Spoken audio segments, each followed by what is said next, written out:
Olá, sejam bem-vindos ao podcast On Air, o podcast da ResMed que desvenda o mundo do sono com quem entende. Eu sou a Sofia Furlan, sou líder de inovação clínica na ResMed. Eu sou Vinícius Pafumi, gerente de geração de demanda do Brasil, e hoje estamos com o nosso ilustríssimo convidado, Dr. George do Lago Pinheiro, que é otorrino com área de atuação em medicina do sono, médico assistente do laboratório de sono do INCOR, coordenador da especialização em medicina do sono do INCOR e doutor em ciências da saúde pelo programa de pneumologia da Faculdade de Medicina da USP.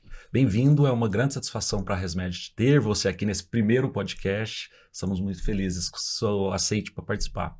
Eu que fico honrado, né, gente, estar com vocês, estar com a ResMed nesse novo projeto, um projeto que eu já desejo muito sucesso, né? Obrigada. Vamos começar então. O tema que a gente vai discutir hoje, vamos falar do diagnóstico da apneia do sono, um tema que é muito falado, mas que incansavelmente a gente tem que trazer sempre esse tema à luz, né? Um país com 25 milhões de pessoas com apneia moderada a grave, com tantos habitantes e com um diagnóstico ainda tão reduzido, como é que a gente faz para abordar o paradoxo, principalmente que a polissonografia tipo 1 é o padrão ouro, que esse é o exame mais indicado, e como é que a gente muda com esse tanto de pacientes que precisam ser diagnosticados e talvez até primeiramente conscientizados? Eu amo esse tema porque eu acho que tem muitas camadas. Então, a primeira camada é falar sobre sono. Então, a gente sabe que, por exemplo, muitos profissionais ainda têm pouco ou um acesso muito restrito a esse assunto sono na prática clínica. Então, a gente tem essa barreira a vencer. E também o próprio público hoje está recebendo isso nas mídias sociais, nas redes, informação sobre sono, e ele já chega na consulta, né? Olha, o meu sono, será que não tem alguma coisa a ver sobre isso? E uma terceira barreira é que durante anos e anos da nossa formação, né, na área do sono especificamente, nós fomos apresentados a polissonografia tipo 1 como método único e possível para a realização do diagnóstico do distúrbio do sono. E realmente é um método completo. A gente não está negando essa verdade, que é uma verdade realmente que não tem como contestar. Mas a grande questão é o seguinte: um método que não está disponível em todas as cidades. Esse é um ponto importante. Um método que às vezes é difícil para determinados grupos de pacientes se disponibilizarem aí. Porque se eu moro numa cidade e eu preciso viajar 2 horas para fazer um exame, isso já é um fator limitante. Com Se na minha certeza. cidade não tem. E outra coisa, quando nós falamos de apneia obstrutiva do sono, especificamente dessa doença, será que nós precisamos de todos os canais exclusivamente? Qual é a realidade, por exemplo, do Brasil e a realidade de outros países? Porque, por exemplo, em países em que o tratamento ele é financiado para o governo e não tanto o diagnóstico, eles optam por um método mais simplificado, pensando em resolver isso. Então, eu acho que há muitos fatores influenciando nessa decisão.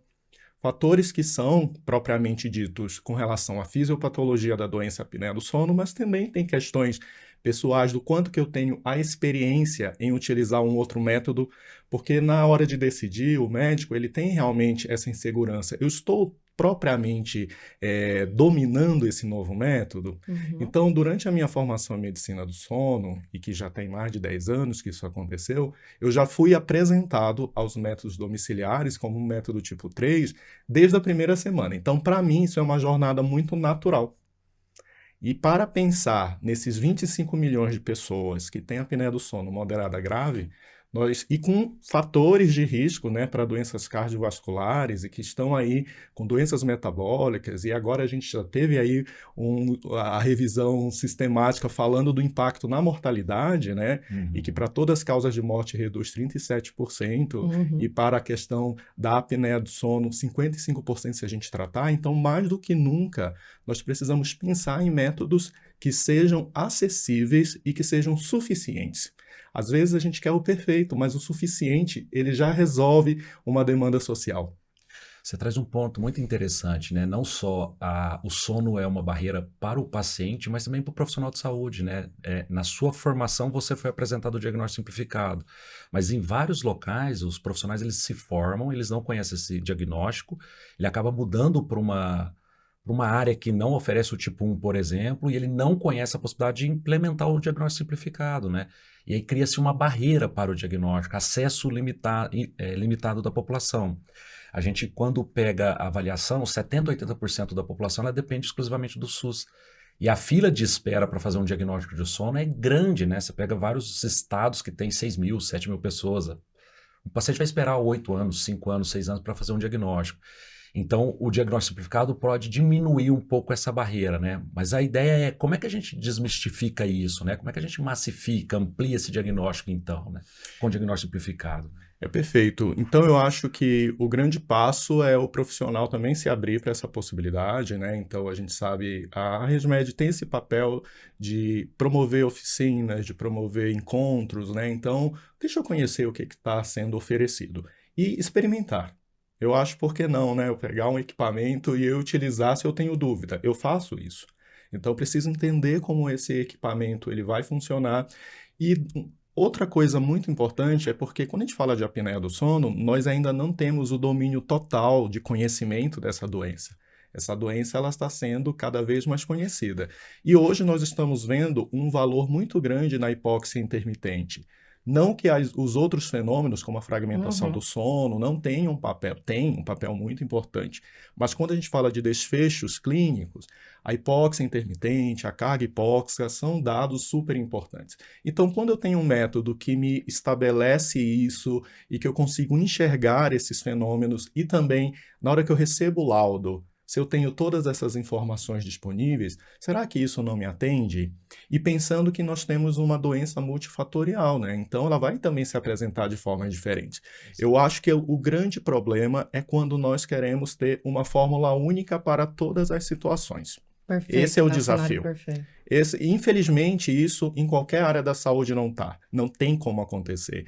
Porque, por exemplo, no CPAP seria muito fácil, né, para um fisioterapeuta se sempre ele colocasse os mesmos parâmetros, se sempre ele fizesse a mesma As pessoas são abordagem. diferentes, né? As pessoas são diferentes. Então, a apneia do sono é dessa forma. Então, quando eu tenho um paciente na minha frente, uma história clínica bem feita já vai me direcionar se esse paciente ele tem um perfil de uma possível dessaturação, se esse paciente ele já pensa mais a favor de outra forma de apresentação. Então, com isso, a gente tem uma chance reduzida de errar na hora da escolha do método, né? Então, eu acho que nós temos aí participação de ambos os lados. A indústria está tentando chegar mais próximo do profissional para oferecer outras formas de diagnosticar além do laboratório e o médico ele precisa estar sensível a esse novo direcionamento do que é a apneia do sono. Aqui a gente está num ponto já que o médico ele vai ter consciência já que provavelmente esse paciente ele tem um alto risco ou não, mas ele precisaria de um exame de sono.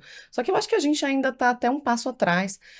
A gente tem uma população gigantesca que muitas vezes só o especialista ele não dá conta de identificar, né? Então o papel vem até do não especialista em sono. Então os outros médicos, seja neuro, cardio, pneumo, todas as variações que o paciente está sentado na frente dele e muitas vezes pelo desconhecimento ainda dos principais fatores, ou que muitas vezes isso pode atrapalhar até nas condutas dele ali para resolver o paciente, esse paciente passa despercebido. Então, o ponto da gente trabalhar a conscientização é de duas vias, né? Então, é no paciente e é no profissional de saúde como um todo, não só o médico, porque é o paciente que ele vai no psicólogo, a depressão dele pode ser algum distúrbio de sono. O paciente que vai no nutricionista, até a microbiota intestinal dele pode estar alterada, a grelina, a leptina, por conta do sono. Então, todos os profissionais de saúde, a gente precisa de uma movimentação para essa conscientização e aí sim, o conhecimento do diagnóstico simplificado e mais importante que isso, eu acho, quando indicar o simplificado. Perfeito. Primeiro que o conhecimento do sono ele não é de domínio do especialista. Nós precisamos quebrar esse paradigma, porque a avaliação do sono ela deve fazer parte de todo profissional da área da saúde.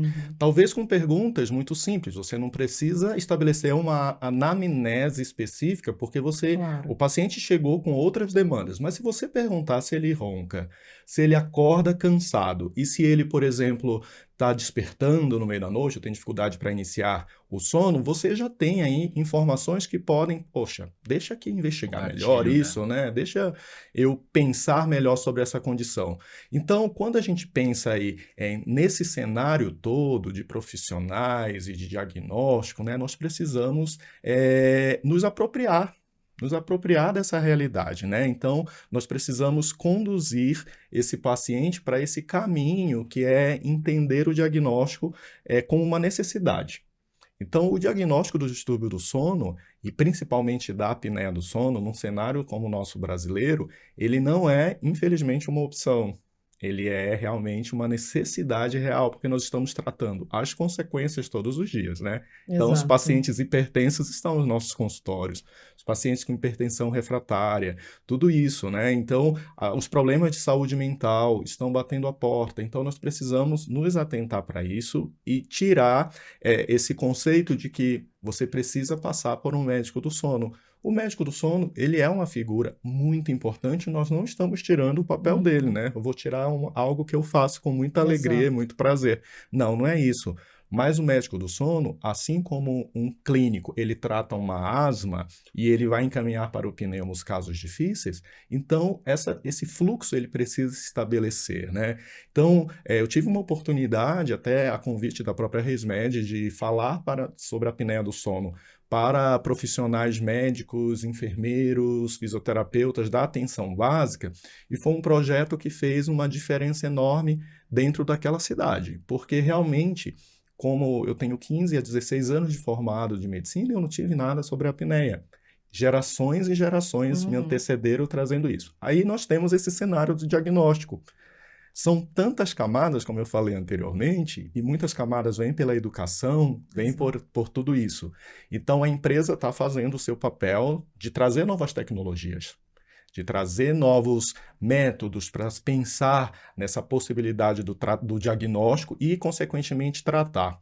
Quando a gente tem dados dos Estados Unidos que 80% dos suspeitos não chegam ao diagnóstico, isso assusta. É E verdade. a gente sabe que tem essa preocupação em levar, porque o tratamento ele só é determinado após um diagnóstico. Com certeza.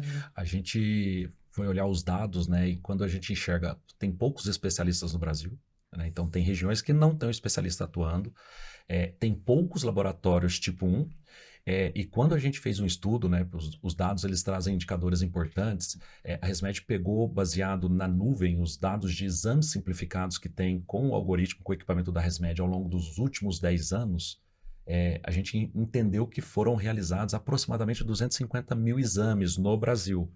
50% desses exames estavam concentrados no estado de São Paulo. E grande porcentagem estava concentrada em mais 4 estados, né? Principalmente estados do Sul e do Sudeste. Então a gente vê e alguns do Nordeste, como Ceará e Pernambuco, indo muito bem no diagnóstico também, através da análise que a gente tem do diagnóstico simplificado. Mas a gente vê grandes regiões do Centro-Oeste, do Nordeste, do Norte, que além da ausência do especialista, ou de muitos especialistas, também tem feito pouco diagnóstico, né? Então isso preocupa, né? Porque eu tenho a pessoa, eu tenho a doença, mas eu não estou identificando essa doença precocemente, né? E eu acabo tendo todas as consequências que você trouxe, as cardiopatias e várias outras comorbidades aí que vêm como consequência de uma apneia do sono ou uma outra doença do sono, né? O que me preocupa é uma solução igual para um país desigual. Então, uma Perfeito. mesma solução para quem vive realidades completamente diferentes não é uma solução, é um problema. Então, nós temos aí um método que, tudo bem, ele nos dá múltiplas informações, e isso, mais uma vez eu digo, não é que nós estamos tirando o mérito de um método em função de outro. Nós estamos falando de indicação. Será que nós podemos extrapolar um pouco essas barreiras, entender demandas sociais? Porque a ciência ela precisa também trazer respostas. Uhum. Porque não adianta nós fazermos ciência se isso não chega para a população. Isso precisa modificar realidades. Então, quando eu falo do método que chamavam de alternativo, mas na verdade a gente chama simplificado, dá até uma ideia de que é algo que não me dá todas as informações. O simplificado é o suficiente, é diferente. Então, o simplificado não é que ele não tenha informações que não vão me ajudar ao diagnóstico, mas o principal método pode trazer todas as informações, mas para a apneia do sono eu preciso das informações suficientes e quando eu faço uma avaliação clínica adequada e uma indicação adequada, esse método ele vai me trazer aquilo que eu preciso para conduzir esse paciente. Perfeito. Jorge, a gente trabalha muito e está evoluindo muito ao longo dos anos, e você também faz parte disso. Temos no Brasil já há alguns anos a Semana Nacional do Sono, temos o Dia Mundial do Sono, com todo o objetivo de conscientizar a população, e a gente consegue arrastar muito profissional de saúde para se interessar por essa área, né? Mas a gente sempre traz aquele perfil que chama atenção, o perfil clássico de apneia, quando as pessoas não são especialistas. Mas como é que a gente pode trabalhar também para não deixar o perfil um pouco mais atípico, as manifestações que são diferenciadas, por exemplo, num perfil de mulher, passarem despercebidas e ficar subdiagnosticado também? Eu acho que esse é um ponto importante de se falar, porque antigamente a gente achava que quem tinha apneia do sono era sempre a pessoa com obesidade, a pessoa que tinha as alterações anatômicas. Hoje eu costumo dizer que quem vê cara não vê apneia, Isso é ótimo. porque às vezes nós temos pessoas que vêm com sinais atípicos. E é importante a gente pensar, porque o paciente ele não vai te trazer isso referindo que tem relação com o sono. Ele vai te trazer a queixa. Cabe a nós, profissionais de saúde, médicos que estão ali na linha de frente do diagnóstico, questionar. Porque às vezes aquele paciente, aquele indivíduo vai se queixar de noctúria, que ele vai muitas vezes ao banheiro. E quando nós falamos especificamente da população feminina, nós sabemos que nós podemos ter apresentações não tão claras dessa doença apneia do sono. Hoje a gente sabe dessa condição chamada comísia, que é a comorbidade de apneia do sono com insônia. Às vezes essa paciente ela vai chegar ao seu consultório falando que tem dificuldade de manter o sono.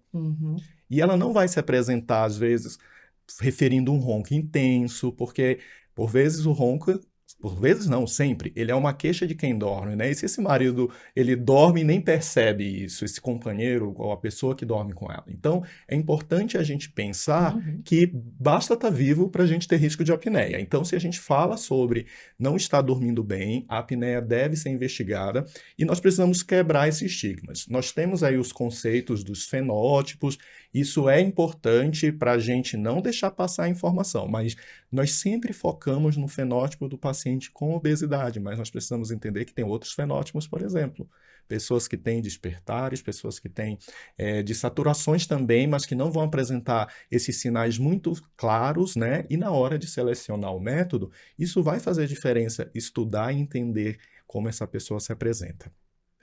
Conversávamos ontem, né? Existem alguns extremos de idade que também nem sempre vê a oportunidade ou a necessidade do tratamento, né? Então, quando a gente fala dos grupos pediátricos ali em características muito particulares, ou principalmente os idosos, quando a gente vai abordá-los, e o idoso fala, mas eu estou numa fase tão avançada, eu vou começar, depois de tal idade, dormir com CPAP, usar um aparelho intraoral, vou ter que fazer um tratamento mesmo. Então, o que isso vai mudar na minha vida agora, né?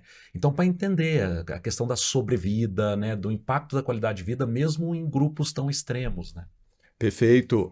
Já tem algumas literaturas falando desses extremos idosos, né? Que são pessoas que hoje, com a mudança na expectativa de vida, então hoje tem famílias que têm pessoas com muita tranquilidade, com 90, 95 anos, até mais, com bastante frequência. Uma realidade que talvez 20 anos atrás não era algo tão frequente assim. E o que se percebe, né? A dúvida, eu vou tratar? Mas a gente precisa entender que, embora as consequências cardiovasculares e metabólicas sejam um alvo muito importante do tratamento, mas a qualidade de vida é o que nos direciona. Porque se uma pessoa tem 85 anos, tem apneia do sono, é o momento dela viver com a melhor qualidade possível. Então, por vezes, esse indivíduo ele está lá dormindo, tendo bastante desaturação e, às vezes, está lá controlando todos os fenômenos, as comorbidades que ele apresenta. Mas, às vezes, aquela hipertensão tem 3 remédios para tratar. Quando, na verdade, a apneia do sono pode reduzir o uso da polifarmácia, né? Então, eu tenho colegas médicos e pacientes que já sempre falaram, olha, quando eu investiguei a apneia, Esse paciente que estava lá com 3 medicações reduziu para uma. O quanto que isso impacta na qualidade de vida do idoso, que às vezes ele usa medicamento para hipertensão, medicamento para diabetes e outras comorbidades, né? Então, além do risco cardiovascular, que ele é reduzido, mas também tem a qualidade de vida, porque não é porque é idoso que ele não possa viajar, que ele não possa aproveitar a companhia dos amigos, da família. Este é o momento para ele. Então, qualidade de vida também não é uma opção, né? É um direito. E aí, Exato. tratar o distúrbio do sono favorece isso. Perfeito. E muitas vezes a gente tem que conscientizar a família disso, né? Porque dependendo do quanto esse paciente é idoso, talvez ele precise de ajuda para colocar uma máscara, para ligar o aparelho, e isso é crucial para a mudança da qualidade de vida ali dele, independente de quantos anos mais ele tenha, né? Um outro ponto que eu acho muito importante, que eu ainda acho que nós deixamos muito a desejar, quando o seu paciente foi diagnosticado, quando ele volta para você com o exame, e o médico vê que esse paciente ele tem uma indicação de CPAP, e aí a maioria das vezes olha só, procura a pessoa tal que ela vai te explicar. E o quanto que, mesmo como fisioterapeuta do sono, eu via muito isso, a importância para o paciente de ouvir do médico o que é o CPAP, o que ele vai precisar se dedicar a fazer antes de chegar a procurar o fisioterapeuta do sono. A gente vê em estudos, a hora que você prescreve o tratamento para o seu paciente, o CPAP, você tem uma perda já de 25% de pacientes, pelo menos, que não vão atrás desse tratamento, seja por desconhecimento, por insegurança, e ainda seja porque dentro de uma consulta talvez não caiba esse tempo, porque o paciente vai ter muitas dúvidas, mas naquele momento, o médico do sono ou o médico de atenção primária que está ali vendo esse paciente também, era a referência dele e a pessoa que ele escuta para ir buscar esse tratamento. Eu acho que quando a gente extrapola questões geográficas, né? Porque, por exemplo, em São Paulo, a gente já sabe que há indivíduos que têm o diagnóstico de apneia e se perdem nesse caminho, ao sair da consulta do médico até buscar a terapia. E nós temos aqui diversas clínicas, diversos serviços para adaptação de CPAP, segmento desse paciente. Agora você vai para outros estados em que isso não é tão fácil, esse problema ele escalona, ele fica muito maior. Uhum. E boa parte disso, não vou totalizar a culpa, mas é realmente sobre a informação inicial. Então, nós precisamos conversar com o nosso paciente, porque o nosso paciente, ele nunca ouviu falar de CPAP e quando ele ouve de uma forma negativa. Então, equipamento difícil, faz barulho, vou ter Meu dificuldades. vizinho usou e não deu certo. Exato, abandonou. Às vezes ele vai dizer, eu não vou investir tempo e dinheiro em algo que eu já sei que não vai me ajudar. E sendo que o parâmetro de sono dele é um sono de má qualidade, mas que ele não entende o quanto que tratar vai melhorar. Então nós precisamos explicar tudo isso. Eu gosto, por exemplo, de pegar a polissonografia e quando esse paciente desatura muito, eu mostro essa curva de oximetria. Eu digo, olha, eu gostaria que ela fosse assim, olha como ela está. Quando você dorme, você tem quedas importantes na oxigenação do sangue. E isso sobrecarrega o coração, traz alterações para o cérebro. Então, quando a gente usa esses órgãos que para o paciente eles são muito emblemáticos, né, ele acaba entendendo, nossa, doutora, eu realmente preciso cuidar disso. Eu digo, olha, a boa notícia é que tem tratamento. Então, vamos cuidar para você ter melhor qualidade de vida e viver longa, e vida longa também. Então, essa conversa inicial, ela é base para todo outro tratamento. Se eu só coloco encaminhamento para o CPAP, esse próprio paciente, ele entende que aquilo é opcional. Se nem o médico está conversando comigo com tanta clareza, pode ser que não precise, né? E aí diminui muito a chance dessa jornada que a gente precisa conduzir esse paciente.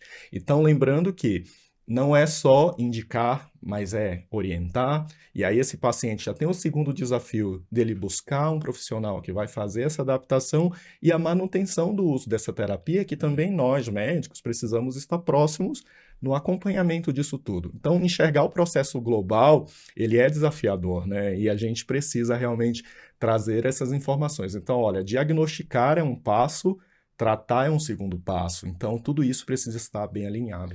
Uma pesquisa interna que a ResMed fez com inúmeros usuários, né, do Brasil e no México, identificou que as informações que vêm do consultório, ela muda completamente a receptividade sobre o diagnóstico e a condução do tratamento, né? Então a informação é muito mais preciosa do que a indústria, do que quem está vendendo ali na ponta, né? Então, porque é muito complexo, né? Hoje é tudo a rede social, então o cara pega uma informação no consultório, na hora que ele sai, a primeira coisa que ele coloca no Google é CPAP, e quando ele vê aquela foto, ele assusta, né? Então ou ele abandona, inclusive o médico, eu não vou voltar aqui porque eu não vou usar. Ou ele não chega no ponto onde vai experimentar, né, uma adaptação de uma máscara, um equipamento adequado, né? E eu tenho falado que as barreiras, elas mudaram muito, né? Hoje em dia os equipamentos são mais silenciosos, são menores, tem máscaras muito mais confortáveis, que ajustam ao rosto de cada indivíduo com a sua personalidade, né? Com a sua característica. Então mudou muito, né? O tratamento hoje ele é muito mais fácil do que alguns anos atrás. E a informação tem que vir do consultório mesmo, né? Para quebrar esse preconceito que já sai dali com o indivíduo, né? Perfeito, né? E hoje com o diagnóstico em casa também, que é uma tendência, né? Então o próprio paciente, ele virou o protagonista disso tudo, né? Porque quando ele tem uma indicação correta do método domiciliar, então ele leva o equipamento, ele faz uso, entrega de volta, e aí depois vem a titulação em domicílio, que também hoje é uma realidade com o telemonitoramento, permitindo que a gente faça esse processo de forma particularizada, segura e de uma forma também muito mais precisa, porque nós temos a variabilidade noite a noite. Uhum. Então isso é muito importante. E algo também que particularmente me chama a atenção nos métodos domiciliares é a gente poder fazer o exame no ambiente do paciente. Isso é fundamental, né? Porque às vezes a gente sabe que a altura do travesseiro pode fazer diferença, a posição que esse paciente vai dormir. Então, quando eu tenho múltiplos equipamentos, e já tem estudos muito claros sobre isso, de realmente interferir na posição que o paciente vai dormir, ele ficando mais tempo na posição de barriga para cima, que a gente chama de posição supina, favorecendo a ocorrência dos eventos respiratórios. Mas em casa, a gente está mais próximo da realidade. Uhum. E também um método que seja fácil da gente fazer e também até em determinadas situações, se eu julgar necessário, fazer 2 noites, se for o caso. A gente diminuir essa variabilidade. Então, hoje eu acho que a medicina do sono ela está passando por uma revolução tecnológica. E eu acho que as pessoas ainda ficam discutindo sobre usar ou não um método já validado em casa, e nós estamos caminhando para dispositivos cada vez menos invasivos, cada vez menores. Então, essa discussão ela já não é mais válida em outros contextos sociais. Uhum. A gente já não tem mais como optar por usar ou não, a gente já tem que saber quando usar. Perfeito. E um método validado ele está para isso, para resolver uma questão de saúde pública. Eu acho que essa é a grande questão. Nesse ponto é até mudar o nosso valor, né? De exigir o cenário ideal e perfeito para quanto tempo esse paciente está na fila esperando e eu posso evitar o desenvolvimento de alguma doença aí a longo prazo associado à apneia do sono, né, George? A gente vai estar falando aqui no nosso podcast com um profissional de saúde, mas especialistas e não especialistas. Então, eu queria que você trouxesse para a gente essa revolução do tipo 3, da poligrafia tipo 3. Ela é positiva ou ela é um inimigo? Ela está vindo como uma coisa negativa e sendo usada de maneira errônea? Como é que a gente pode trazer isso? E mais importante, quando que a gente indica o tipo 3? Perfeito. Então, como eu falei para vocês, né, o tipo 3 ele é uma realidade em muitos centros já. Havia uma certa resistência, né, exatamente muito da nossa formação e do nosso contato só com a tipo 1. Uhum. Então, com a mudança na pandemia, que muitos laboratórios do sono fecharam, então muitos profissionais se sensibilizaram mais em experimentar, né, e se permitir utilizar na sua prática clínica.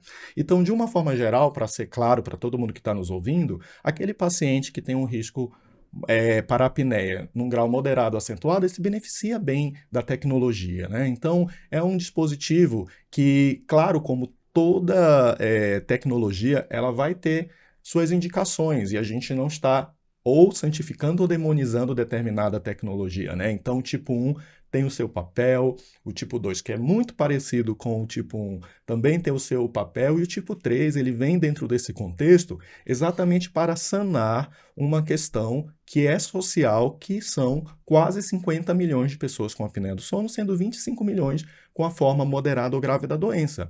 Então, é um dispositivo que, para os pacientes em que nós, depois de uma história clínica, identificamos o risco para a apneia do sono, é algo que diminui o tempo de espera desse paciente, né? Então, o profissional, ele vai analisar ele vai ter a oportunidade de analisar a curva de fluxo, a dessaturação desse paciente, ele vai poder ter ali um método que vai responder todas as questões que eles têm sobre a apneia do sono. Então, é algo, como eu falei para vocês, que eu já fui formado dentro desse contexto. Com relação a isso, por exemplo, hoje no INCOR, a minha função como médico do sono, lá contratado na instituição, eu sou responsável pelos métodos tipo 3, e nós fazemos 10 exames por dia. Porque nós entendemos que existe uma demanda de pacientes que o método se encaixa muito bem, com muita segurança, né? Eu acho que esse é um ponto importante, respondendo a essa dúvida: tem apneia do sono e qual o grau? Então, desde que bem avaliado, esse paciente que já tem uma comorbidade com relação à apneia do sono, esse paciente que tem ali ronca, fadiga, sonolência, é um risco aumentado mesmo, aplica um questionário, né? Aplica um Berlim, faz uma escala de sonolência de Epworth para te ajudar a guiar isso, falando principalmente para quem não é tão habituado numa consulta de medicina do sono, você já vai ter indicativos para utilizar esse método. E, consequentemente, você vai mudar a realidade da sua cidade, né? Hoje, nós recebemos profissionais de todo o país para fazer estágios lá no INCOR, no nosso laboratório do sono, e eles já são, desde o primeiro dia, né, orientados sobre esses novos métodos, a utilizar isso na prática clínica. E todos eles, quando saem, começam a utilizar no seu consultório, porque a gente relaciona a medicina do sono ao laboratório do sono. Mas medicina do sono, ele é o guarda-chuva. O laboratório, ele está dentro desse guarda-chuva, é um capítulo desse livro, né? E nós podemos fazer diagnóstico também fora do laboratório do sono, com ou sem o laboratório do sono, respeitando a realidade local e dando uma resposta que a sociedade precisa em termos de saúde pública. Essa informação é muito importante, né? Então, o profissional de saúde que está assistindo, ele precisa entender exatamente isso.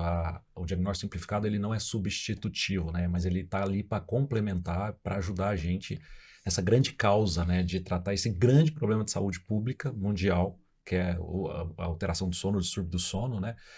Para ajudar a gente a identificar precocemente esse paciente e o quanto antes encaminhar esse paciente para um tratamento, né? Jorge, e eu acho que tem mais um ponto também, que como fisioterapeuta do sono eu via muito no CPAP. Muitos pacientes meus, Sofia, eu vou passar no meu médico, você me dá um relatório para eu levar? E o paciente voltava frustrado, porque nem abriram um envelope, por exemplo, para ver o exame. E muitas vezes pela dificuldade da interpretação dos dados que estão ali. E isso eu também vejo com a polissonografia e com a poligrafia. E eu não estou falando da pessoa ler o exame dos dados brutos ali, laudar o exame. É interpretar o relatório quando é levado para ele. Provavelmente, principalmente é mais comum no não especialista. Como é que a gente pode superar essa barreira para tornar isso mais acessível? Puxa, isso é uma das coisas que mais me motiva na área do sono, é tentar mudar essa realidade, né? E uma comparação que eu faço é que, por exemplo, se fosse uma cirurgia que o otorrino faça, vou dar um exemplo, ou outro profissional, eu não pego simplesmente o laudo do radiologista e vou dar uma conduta cirúrgica pelo que o radiologista descreveu. Eu vou usar o filme e avaliar. Então, eu costumo fazer essa correlação porque lá na última folha tem lá os dados, né, com toda a caracterização do que foi aquela noite de sono. Então, tem a curva de oximetria, tem a posição, tem todos os eventos descritos, se tem apneia, se tem hipopneia. E ali é como se fosse essa tomografia do sono, fazendo uma comparação.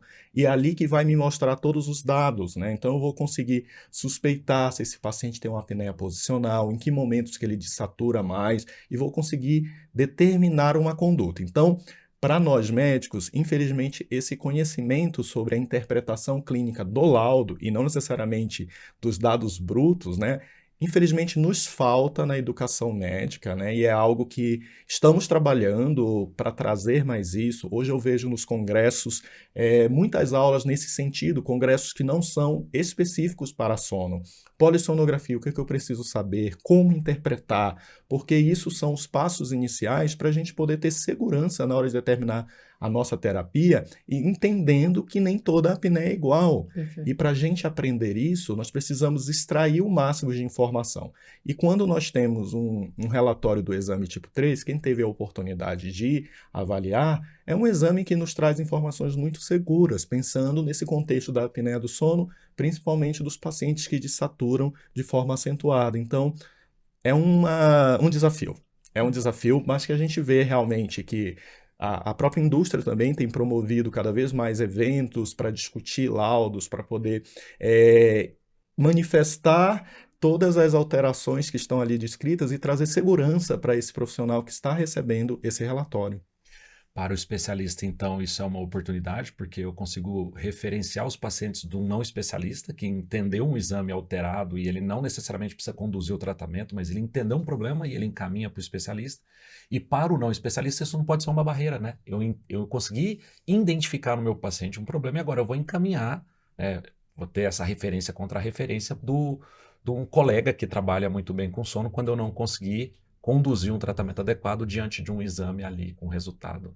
Perfeitamente, a gente não precisa ter o domínio de todo o conhecimento, mas a gente precisa identificar quando algo não vai bem e saber direcionar esse paciente. Principalmente porque isso pode ser um determinante na conduta dele que ele não está conseguindo corrigir via medicamentosa, né? Jorge, a gente está chegando ao fim do nosso podcast. O Vinícius tem uma pergunta de encerramento para você. Tenso, momento de tensão. Um momento. Na verdade, a gente aqui, quanto ResMed, né, no papel da indústria, entendendo desse grande problema que a gente discutiu aqui, né? Como é que a gente pode ajudar, né? Qual o papel da indústria em tentar buscar o diagnóstico precoce ou ajudar o profissional de saúde nessa identificação e também no tratamento, né? Então a ideia é entender de vocês o que vocês esperam da... Como profissional da saúde, a gente espera da indústria duas questões. A primeira delas é sempre trazer o melhor produto possível. Então, a gente sabe que a indústria ela tem ali pesquisas sérias envolvidas, então ela está desenvolvendo produtos, máscaras, equipamentos que possam sanar dificuldades que os pacientes tenham, né? Isso a ResMed tem feito dentro de todo um contexto mundial, realmente trazendo novas pesquisas e novos direcionamentos. Máscaras trazendo esse conforto e os equipamentos também com toda a validação e dentro de um contexto científico bem estabelecido. Mas também a indústria ela tem um outro papel que é da parte educacional, né? Então, uma proposta como essa, como um podcast, ele dimensiona mais o problema e dimensiona mais o conhecimento, né? Porque não adianta só identificar o problema, a gente precisa trazer respostas a isso tudo e também toda a parte de promoção de eventos, de oficinas, treinamentos, né? Seja para todo tipo de profissional, seja para físios, para médicos, e entender todo esse contexto realmente é o que muda a realidade. Então essas duas frentes, trazer novas tecnologias e promover conhecimento, é o que realmente vai mudar a realidade do Brasil, né? E realidade mundial, porque é uma empresa mundial, e pensando realmente que o nosso paciente, ele é o motivo disso tudo, a razão disso tudo, inclusive a razão desse podcast, né? Porque a gente pensa em mudar a realidade de dormir bem a vida toda. Antes de passar para a Sofia encerrar, é um grande prazer estar aqui como uma referência para nós, né, com profissional certeza, de saúde. Com certeza, se preparem para os próximos episódios, né? Sigam a gente tem no YouTube a ResMed Brasil, nas redes sociais, no Instagram, ResMed_HCP. E preparem para os novos convidados que virão em breve, porque é um projeto que está começando agora, mas que trará grandes oportunidades aqui e grandes discussões. Jorge, a gente quer agradecer muito sua presença.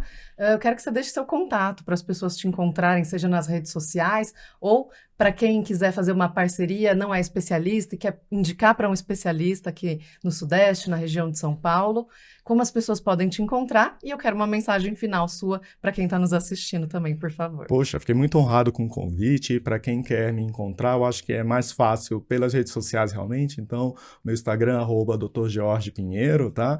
E lá vocês têm os contatos, podem mandar direct que a gente vai estar respondendo. E de mensagem final, eu queria deixar para todo mundo que dormir não é uma opção, é uma necessidade. E dormir bem é possível sim, desde que você entenda o que você tem e tem todos os tratamentos aí à disposição. A gente só precisa realmente de uma avaliação médica, de um diagnóstico para a gente proporcionar qualidade de vida e uma vida longa. Perfeito. Obrigada e até o próximo episódio.